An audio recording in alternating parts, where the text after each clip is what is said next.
Bonsoir à tous et bienvenue dans votre Info News. Voici l'essentiel de l'actualité à La Réunion pour ce jeudi 3 mai 2018.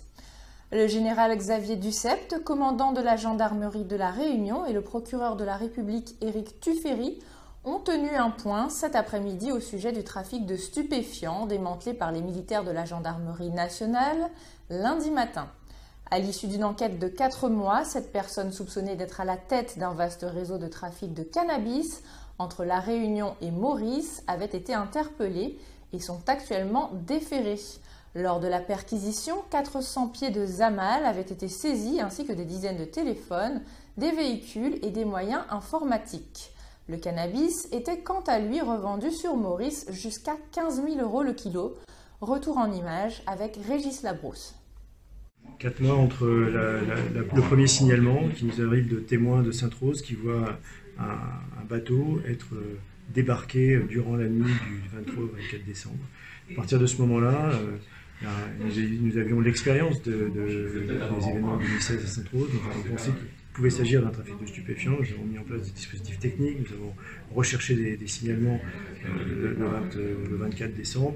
Puis nous avons eu à la fin de l'année de 2017 un nouveau signalement qui nous a permis de préciser nos renseignements et puis de mettre en place des dispositifs très lourds d'observation avec les personnels de l'antenne GIGN, avec les personnels de la SR, dans le cadre d'abord d'une enquête préliminaire, puis dans le cadre d'une commission rogatoire. On a un négociant qui est le principal trafiquant qui recueille les commandes et qui les redistribue.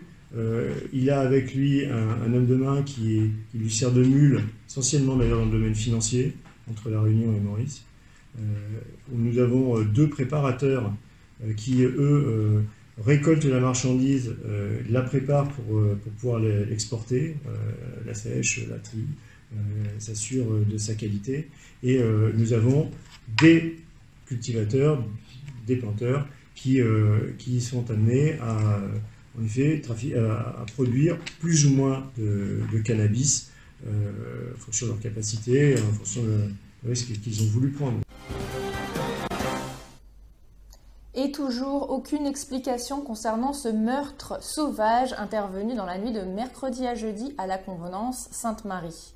Une jeune femme d'une vingtaine d'années a été mortellement poignardée. L'auteur des coups de couteau serait le compagnon de la jeune femme. Des témoins ont entendu le couple se disputer aux alentours de minuit. L'homme a été interpellé ce jeudi matin. Une enquête de gendarmerie est ouverte. Les gendarmes ont évoqué une scène de crime particulièrement violente et insoutenable. On écoute Éric Tuffery, procureur de la République, interrogé par Régis Labrousse. Ce qui est sûr, c'est que ce jeune homme, il a une trentaine d'années, l'auteur présumé du meurtre. Quand il a été interpellé, il avait un comportement un peu étrange, ce qui fait qu'il a été hospitalisé pendant quelques heures. L'audition va commencer là dans la soirée, donc on n'a pas d'éléments, si vous voulez, certains qui permettent de penser qu'il aurait consommé des produits stupéfiants du type drogue que vous évoquiez à l'instant. Je ne vais pas entrer dans les détails, en tout cas c'était un meurtre d'une grande sauvagerie. D'accord. Qu'est-ce qu'on sait justement sur ce qui s'est passé? Pour l'instant pas grand-chose. Encore une fois, l'auteur présumé n'a pas vraiment été entendu. Nous, on n'a plus que constater l'état du cadavre de cette jeune femme. Elle était très jeune, elle avait 20 ans, je n'entre pas dans les détails, portait des blessures extrêmement importantes. Pas d'explication, ils se connaissaient depuis pas très longtemps, ils se fréquentaient manifestement de façon assez habituelle. À part ça, si vous voulez, on se perd un peu en conjecture sur les mobiles.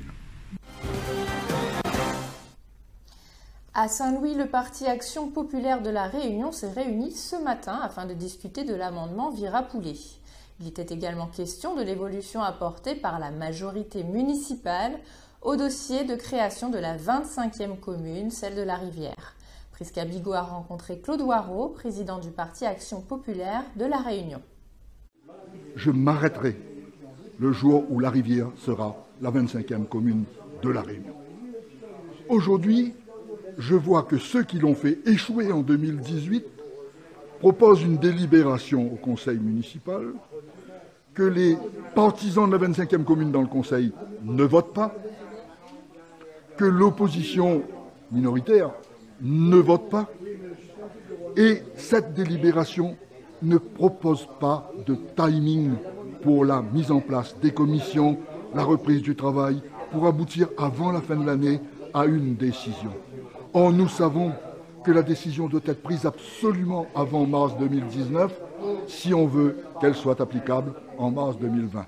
Donc, je voudrais croire qu'ils sont sincères, mais ils nous ont déjà trompés une fois. Ils ont fait chuter le processus pour permettre, parce que leur leader, Virapollet, n'était pas susceptible d'être candidat. Alors, je n'ai plus confiance.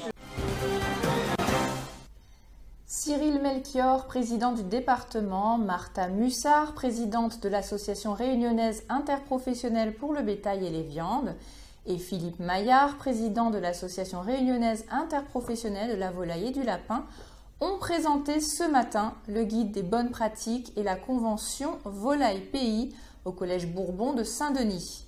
Initiée en 2016 par l'Aribev Arrive, la convention compte désormais 22 établissements concernés. Le but de ces partenariats est de valoriser la production locale et son développement, notamment au sein des établissements scolaires, avec un objectif d'augmentation de la part de viande locale de 13%. Retour en images avec Charline Bakowski. C'est extrêmement important pour nous, département, de signer cette convention avec l'Aribev et bien sûr le collège Bourbon, mais cette même convention est signée avec plusieurs collèges en même temps. Pourquoi? Parce que nous voulons faire en sorte que les produits agricoles de la Réunion, on les retrouve dans nos cantines, nos marmailles qui viennent dans les collèges. Bien sûr, ils viennent ici pour bien apprendre, pour se former, pour réussir leurs études, et il convient de leur offrir les meilleurs repas possibles. Et pour avoir de bons repas, il faut consommer pays. La consommation locale, c'est bien sûr des produits du maraîchage, mais c'est aussi des produits de l'élevage. Et la volaille pays, c'est une volaille de qualité que les producteurs mettent à notre disposition. Eh bien, on achète les volailles pays pour les marchés des cantines. Et les enfants, les collégiens, lorsqu'ils vont déjeuner le midi, vont consommer des volailles pays. C'est ça le but de cette convention. Les faits se sont déroulés le 3 mars dernier à Saint-Paul. Huguette Bello et Erika Barège avaient investi le bâtiment ex-Cimandef dans des étages interdits au public. L'intrusion avait donné lieu à une altercation avec un vigile. La région propriétaire du bâtiment avait décidé de déposer plainte contre les deux députés. Dans un communiqué, les deux parlementaires s'étaient défendus, dénotant une tentative grossière de jeter le discrédit sur leur démarche. Après un premier renvoi le 22 mars en raison de la grève des avocats, les deux élus sont convoqués au tribunal correctionnel ce vendredi 4 mai.